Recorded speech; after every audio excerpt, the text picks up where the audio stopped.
이게 뭘까요? 이게 뭔지 아시겠습니까? 아마 대부분 처음 볼 거라 생각하는데요. 문워크 옴니라는 그런 기계입니다. 이 기계가 뭐냐 하면은 등산 로봇입니다. 카이스트에서 개발한 제품인데요. 이 제품을 몸에 이렇게 딱 착용을 하고 등산을 하면은 우리 몸에 30%의 근력이 더 나와가지고 아주 효과가 대단하다는 겁니다. 실제로 이것을 착용한 65세의 고령자가 북한산을 3시간 만에 왔다 갔다 한 그런 뉴스가 최근에 나왔습니다. 그분이 북한산을 다녀오고 하는 말이 자기가 그동안 몸이 좀 불편해서 주변에 있는 평지길만 걸었는데 그것을 착용하고 나니까 근력에 30% 힘이 생겨가지고 자기 몸에 한 60% 정도의 힘만 쓰고서도 그냥 등산을 완주를 할 수 있다라고 그렇게 이야기를 했습니다. 그 내용을 보면서 우리 교회 성도님들이 생각이 나더라고요. 교회 오실 때 힘들어가지고 막 지팡이 짚기도 하고 또 이렇게 몸이 불편해서 못 오시는 분들 생각하니까 제가 돈만 있으면 하나 사주고 싶습니다. 그걸 보면서 또 한 가지 뭘 깨달았느냐? 도구가 중요하다. 여러분, 우리 인생의 삶에 필요한 도구들이 요즘 참 많이 나오는 겁니다. 그 중에 하나가 바로 모내기 드론이죠. 이제 봄이 되면은 모내기를 해야 되지 않습니까? 이 모내기를 하는데 지금 저 사진에 나오는 이 모내기 드론이 벽실을 직접 뿌리는 직파 농법을 통해서 1,500평의 논에 모내기를 5분 만에 끝내버린답니다.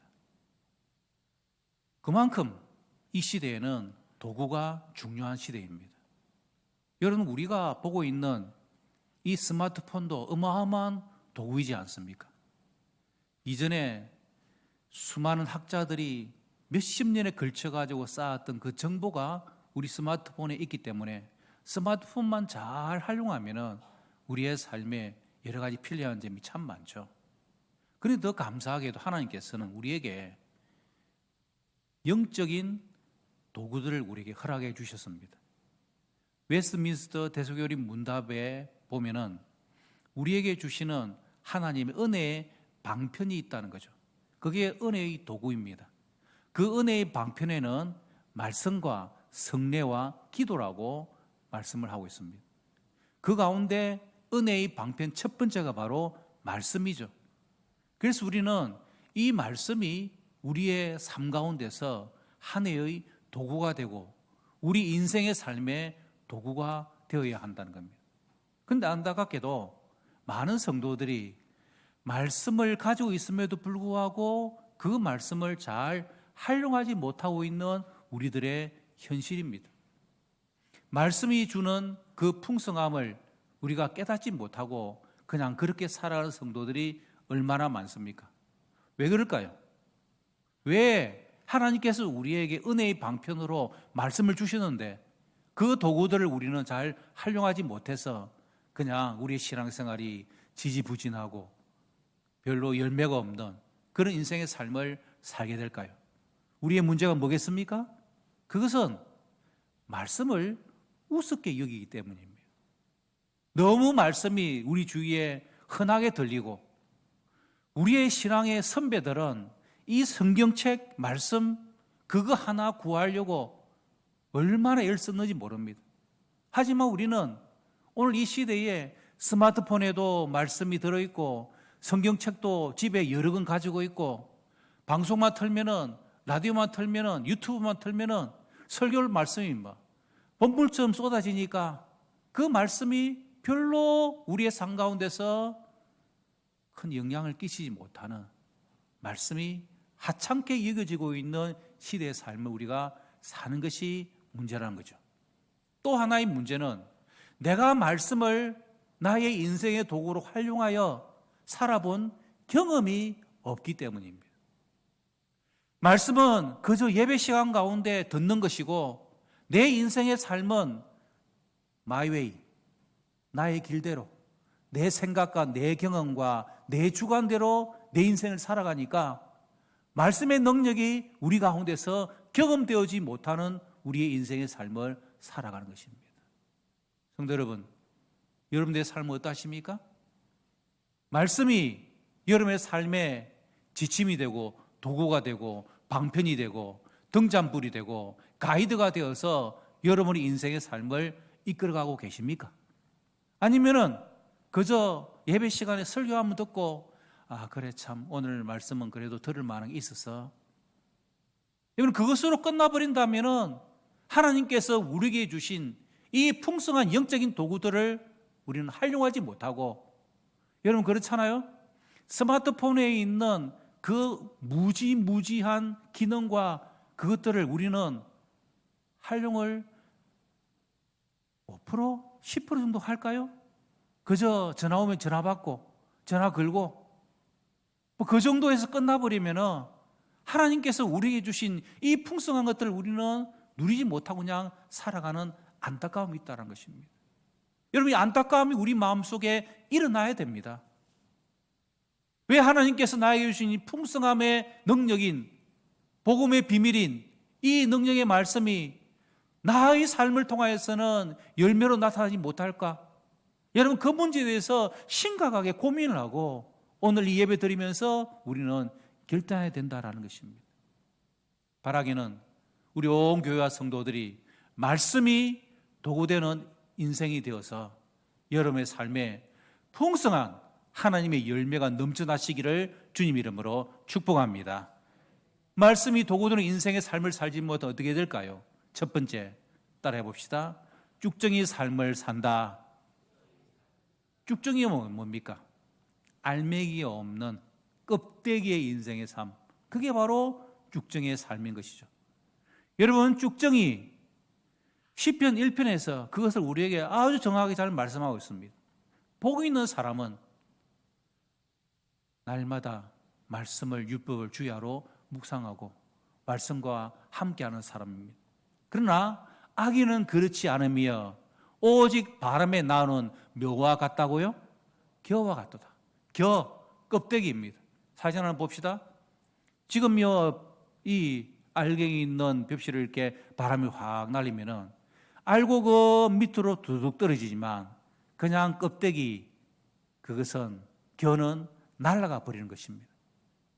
여러분 우리의 인생의 삶이 말씀의 알맹이가 우리의 삶에 채워지지 않으면 우리는 그냥 막 날려다니는 바람에 휩쓸려 다니는 누가 무슨 말 하면은 거기에 확 쏠렸다가 누가 이런 말 하면은 저쪽으로 확 몰렸다가 여러분 우리의 인생의 삶이 그저 껍데기 같은 쭉정이의 삶을 살 수밖에 없다는 그게 바로 말씀이 도구로 우리 가운데 역사하지 못할 때인 것입니다.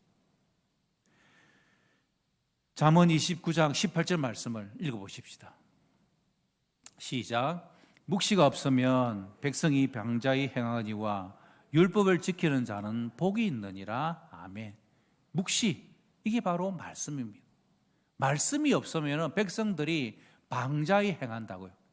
세번역 성경에서는 이거 참 재밌게 표현했어요. 방자히를 어떻게 번역했냐? 망할 짓만 골라 하는, 죽으려고 망할 짓만 하는 것, 그게 바로 방자히 행한다는 것입니다. 말씀이 없고 말씀을 떠나 살면은 그 삶은 그냥 망할 짓만 행하다가 결국은 망해 되는 인생의 삶을 산다. 그게 바로 말씀이 도구되지 않는 인생의 삶인 것이죠. 제가 아는 집사님 한 분이 이런 말 하더라고요. 목사님, 제가 코로나 기간 중에 이렇게 예배도 잘 못 드리고 제가 교회도 못 나갔는데 그러고 보니까 내 삶이 전에는 컨트롤이 됐는데 지금은 내 삶을 컨트롤할 수가 없습니다. 왜 그런지 아십니까? 말씀이 방자히 행하도록 막아주는데 그 말씀이 울타리 역할을 못 해주니까 그 삶이 컨트롤이 안 되는 것입니다. 여러분 신명기의 말씀을 보면은 너희들은 말씀을 삼가 지켜 행할지니라 라고 말씀하고 있죠. 이 삼가라는 말이 울타리입니다. 하나님께서 우리의 삶을 말씀으로 딱 울타리를 쳐주셔야 되는데 그것이 없어지면은 막 어떤 사람이 내 삶에 들어와 가지고 이렇게 저렇게 막 방해를 하고 흔들어 버리면은 우리의 삶이 중심을 못 잡고 왔다 갔다 해버리는 것입니다. 말씀이 도구가 되지 않으면은 이처럼 우리의 인생의 삶이 방자에 행하게 되고 울타리가 없는 삶이 되고 쭉정이게 되고 껍데기의 인생의 삶을 살 수밖에 없다라는 것입니다. 바라기는 여러분의 가정에 여러분의 자녀들의 삶에 말씀이 울타리 되어지시기를 주님 이름으로 축복합니다. 그러면 우리가 어떻게 해야 말씀이 우리 인생의 도구가 될까요? 두 번째, 같이 고백해 보십시다. 주야로 묵상하라. 나오는 말씀이죠.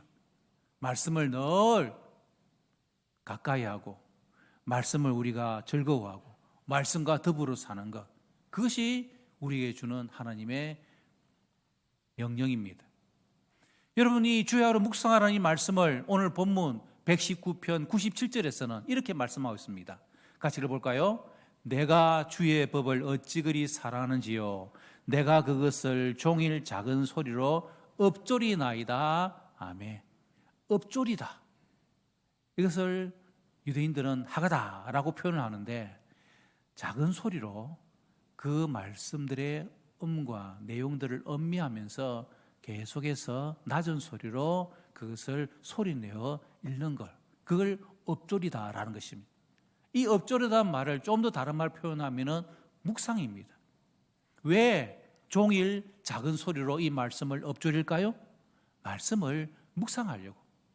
오늘 말씀처럼 내가 주의 법을 어찌 그리 사랑하는지요 내가 그것을 종일 작은 소리로 읊조리나이다. 이 말씀을 계속해서 내가 되뇌이는 것입니다. 묵상의 대표적인 동물이 바로 소를 비롯한 위를 4개나 가지고 있는 동물들이죠. 소는 위가 4개입니다. 4개이기 때문에 음식을 이렇게 집어넣으면 한가한 시간이 되면은 이 소가 첫 번째 위에서부터 다시 끄집어내 가지고 그것을 질겅질겅 씹는답니다. 어떤 학자가 그 소의 첫 번째 위에서 나와서 음식을 이렇게 질겅질겅 씹는 시간을 재보니까 58초 동안 그것을 막 질겅질겅 씹다가 그것을 두 번째 위로 보내고 그리고 두 번째 위에 있는 걸 다시 끄집어내서 씹고 그렇게 해서 그게 바로 묵상이라. 묵상. 여러분 우리가 하나님의 말씀을 묵상한다는 거 그게 얼마나 중요한지 모릅니다. 오늘 우리가 들은 말씀 한 주간 동안 계속해서 다시 한번 듣고 묵상하고 생각하고 작은 소리로 읊조리고 그게 바로 말씀이 나의 삶 가운데서 도구가 되어지는 하나님의 방법이라는 것이죠. 그래서 98절은 뭐라고 말씀하고 있습니까? 시작.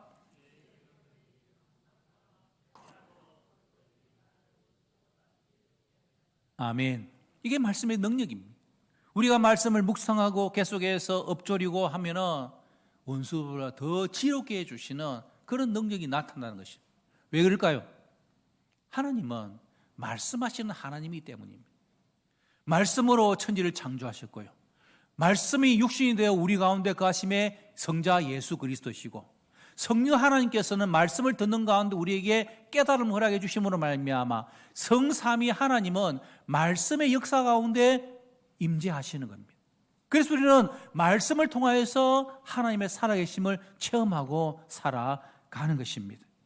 그래서 시편 19편 7절 8절 말씀 시작. 여호와의 율법은 완전하여 영혼을 소성시키며 여호와의 정거는 확실하여 우둔한 자를 지혜롭게 하며 여호와의 교훈은 정직하여 마음을 기쁘게 하고 여호와의 계명은 순결하여 눈을 밝게 하시도다. 아멘. 이게 말씀의 능력인 것이죠. 그래서 우리가 말씀으로 우리의 인생의 삶을 이끌어 가도록 말씀이 우리의 삶의 도구가 되어야 된다는 것입니다. 요즘 새벽 기도에 신명기 말씀을 보고 있습니다. 신명기 말씀 가운데 나타난 것 중에 하나가 뭐냐면은 왜 이스라엘 백성들을 40년 동안 광야길을 헤매도록 하셨는가? 그래서 하나님께서 너희들은 이 땅을 살아갈 때에 사람이 떡으로 사는 게 아니라 하나님의 말씀으로 살아야 된다는 이 사실을 그들로 하여금 깨닫게 하기 위함이었습니다. 이들이 광야 길을 걸어가는 동안, 지나는 동안 먹을 것 그들에게는 없었습니다. 그러나 하나님께서 그들에게 하늘에서 무엇을 내려주십니까? 만나를 내려주시죠. 아침에 일어나가면은 그들이 이게 마치 가시와 같고 꿀송이 같은 그런 만나가 내리는 그것을 가지고 와서 그들이 먹습니다.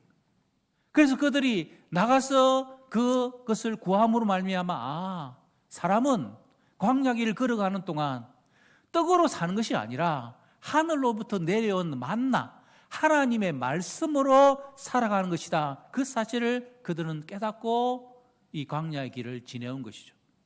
여러분, 우리도 마찬가지입니다. 우리가 인생길을 걸어가면서 그저 우리가 인생이 떡으로 사는 인생만이 아니라는 사실은 알지 않습니까? 우리가 하루에 밥 3끼를 먹죠. 밥 3끼를 이렇게 잘 먹는 사람, 건강하게 잘 살 수 있을 것입니다. 그러나 어떤 사람들은 한 끼도 제대로 입맛이 없어가지고 못 먹는 사람이 있죠. 그런 사람들은 이제 막 몸에 병이 생기고 힘들어지는 것입니다. 그래서 여러분, 밥맛이 있는 사람이 건강하듯이 하나님의 영의 말씀을 아주 맛있게 먹을 수 있는 사람, 그런 사람이 건강한 사람인 것입니다. 어떤 사람은, 제가 아는 어떤 사람은요, 밥을 먹는데 너무 맛있게 먹어요. 얼마나 맛있게 먹는지 점심 먹으면서 계속 하는 이야기가 저녁 메뉴 이야기합니다. 그래서 저녁을 기다리면서 점심을 먹는 겁니다. 와, 그 사람 보면서 야, 저런 사람처럼 내가 목사로서 말씀이 저렇게 송이꿀보다 더 달고 막 말씀이 먹고 싶어가지고 막 그런 마음이 나에게는 부족하구나. 제가 해결했다니까요. 여러분 어떻습니까? 말씀이 여러분에게는 정말 잘 즐겁게 말씀을 사모함으로 그 말씀과 가까이 하십니까? 그런 면에서 우리 교회 하나님 주신 선물이 있습니다. 그게 뭐죠? 하루 20분 공동체 성경 읽기. 그 과정대로 따라가면 1년에 1독은 반드시 하는 것입니다.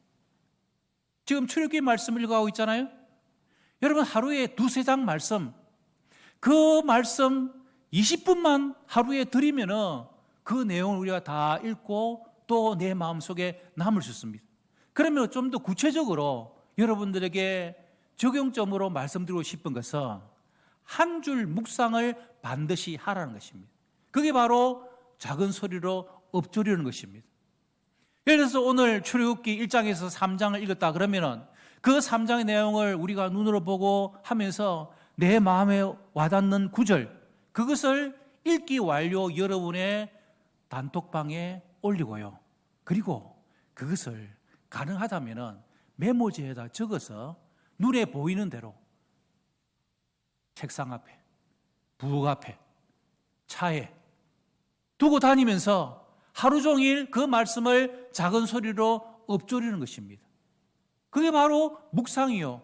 그게 바로 주야로 말씀을 가까이 하는 방법 가운데 하나라는 것입니다. 여러분 그것을 하면은 하나님의 말씀이 우리의 삶의 도구가 되어지고 우리가 어떤 삶을 결정하고 그것을 판단할 때 말씀이 우리의 삶의 능력을 드러내는 것입니다. 자녀를 가진 부모 여러분, 우리의 자녀들에게 세상 지식을 영어 단어 더 많이 외우게 하고 수학 공식 더 많이 외우게 하는 것도 중요하지만 하나님의 말씀을 우리의 자녀들이 암송하도록, 우리의 자녀들이 말씀이 도구가 되도록 우리의 자녀들을 성경 말씀 암송으로 우리 자녀들을 격려해야 합니다. 우리 유치부, 초등부, 중고등부 다 마찬가지입니다. 바로 그 시기에 말씀을 암송하는 훈련이 잘 되어 있어야 나중에 머리가 팽팽 안 돌아갈 때도 암송한 그 말씀이 생각나가지고 치매에 안 걸리는 겁니다. 여러분과 하나님의 말씀을 가까이 될 이유가 뭐라고요?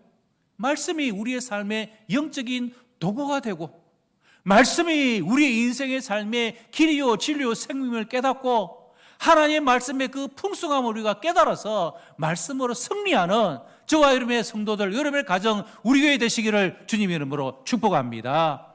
세 번째로, 결론적으로 말씀이 우리의 도구 되는 삶을 살면 어떻게 될까요? 세 번째 따라합시다. 시작. 대박의 삶을 산다.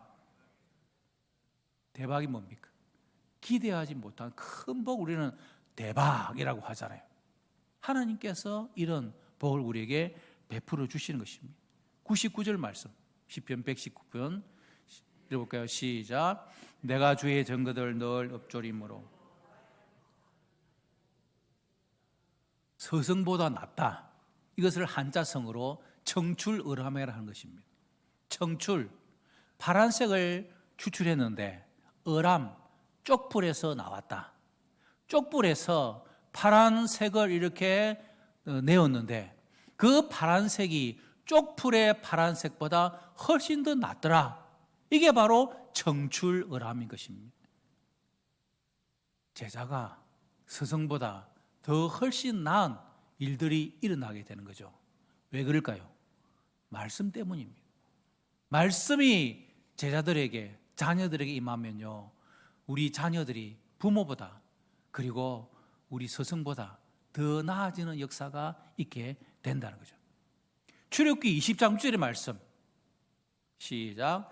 나를 사랑하고 내 계명을 지키는 자에게는 천대까지 은혜를 베푸느니라. 아멘. 저는 이 말씀을 읽을 때마다 마음에 막 감동이 생깁니다. 내가 말씀을 사랑하고 내가 말씀대로 행하면은 하나님 주시는 은혜가 천대까지 이른다. 이 천대라는 해석은 두 가지입니다. 첫 번째는 말 그대로 천대. 여러분, 한 대를 몇 년으로 봅니까? 40년으로 봅니다. 그러면 천대면은 몇 년입니까? 4만 년. 그런 엄청난 세월 기간 동안 복이 흐른다는 거죠. 그리고 두 번째 해석은 1000명의 사람들, 직역을 하면은, 그래서 1000명의 사람이란 말은 하나님 앞에서 믿음의 조상 한 사람이 말씀대로 잘 지키고 행하면은 그 복이 1000명의 후손에까지 이르게 된다는 것입니다. 여러분, 이 말씀이 성취되었을까요? 안 됐을까요? 여기에 궁금증을 가지고 조사한 미국의 사람들이, 학자들이 있는데 한 가문을 조사했습니다. 두 가문을 비교해가지고. 그런데 한 가문, 조나단 에드워즈라는 이 목사님의 가정의 가문들을 140년 동안 지나고 나서 쭉 이 후손들 어떻게 되었는가?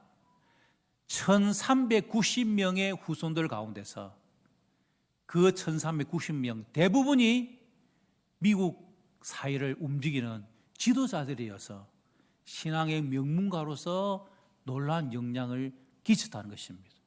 그럼 한국에는 없을까요? 한국에는 있습니다. 바로 유계준 장로입니다. 사진 봅시다. 지금 저 사진 가운데 앞줄에 왼쪽에서부터 세 번째 앉은 검은 속 입은 분이 주기철 목사님이시고, 그 옆에 약간 팔짱을 끼고 계신 분이 바로 유계준 장로님. 그 다음 사진 저분이죠. 이 유계준 장로님이 사실 이 총각 때 예수님을 잘 안 믿고 이제 결혼해서 술 주정뱅이였습니다. 그러다가 선교사님의 전도를 받고 예수님을 믿게 되었는데, 예수님을 믿고 나서 말씀이 이 사람을 완전히 변화시킨 것입니다. 교회를 열심으로 섬기는 평양 장대현 교회의 장로가 되었고요. 그리고 비록 뭐 큰 자녀들에게 남겨줄 재산은 많이 없었지만 말씀을 읊조리고 말씀 중심으로 살아야 된다는 이 사실을 자녀들에게 늘 가르쳤습니다. 그 자녀들 모두가 8남매, 그 8남매인데 이 8남매 모두가 다 장로님이 되고 권사님이 되었는데, 첫 번째 장남이 국립의료원 원장, 두 번째 딸인데 그 사이가 이한빈 부총리, 둘째 아들이 부산의대 학장, 셋째가 부산에서 병원장, 넷째는 유기천 서울대 총장, 다섯째는 시카고 병원 시립병원의 원장, 여섯째는 캘리포니아에서 병원장, 작년은 용산 누가병원 원장, 차년은 뉴욕 생화학연구원 재직. 그로부터 129명의 후손들을 쭉 추적해 보니까 그들 모두가 다 나라를 위하여 쓰임받는 귀한 일꾼들이 되어 있는 것을 발견했습니다. 여러분, 우리에게 주신 하나님의 도전이 뭡니까? 여러분 한 사람이 하나님 앞에서 말씀을 도구로 삼아야 되겠다 결정을 하고 날마다 말씀을 엎조리고 말씀을 묵상하고 내가 말씀대로 지켜 행하리라고 결단하고 나아가면은 세월이 흐르고 난 뒤에 여러분의 후손 1000명에게 하나님의 약속이 반드시 성취될 것을 확신하시길 바랍니다. 여러분, 이것은 하나님 앞에서 우리에게 주시는 믿음의 축복입니다. 우리 가정 지금은 안 되고 있는데요, 지금을 바라보지 마시고요, 하나님 앞에서 내가 그리고 우리의 자녀들이 하나님 앞에서는 말씀이 내 인생의 도구가 될 것을 확신하고 내가 살아갈 때 하나님께서는 이 말씀이 땅에 떨어지지 아니하고 반드시 성취되는 것을 우리에게 허락해 주실 겁니다. 바라기는 우리 온 교회와 성도들이 말씀이 여러분의 인생의 삶에 영적인 도구가 되어져서 이 한 해, 아니 남은 삶이 하나님의 나라를 위하여 크게 쓰임받는 여러분과 여러분의 후손들 다 되시기를 주님 이름으로 축복합니다.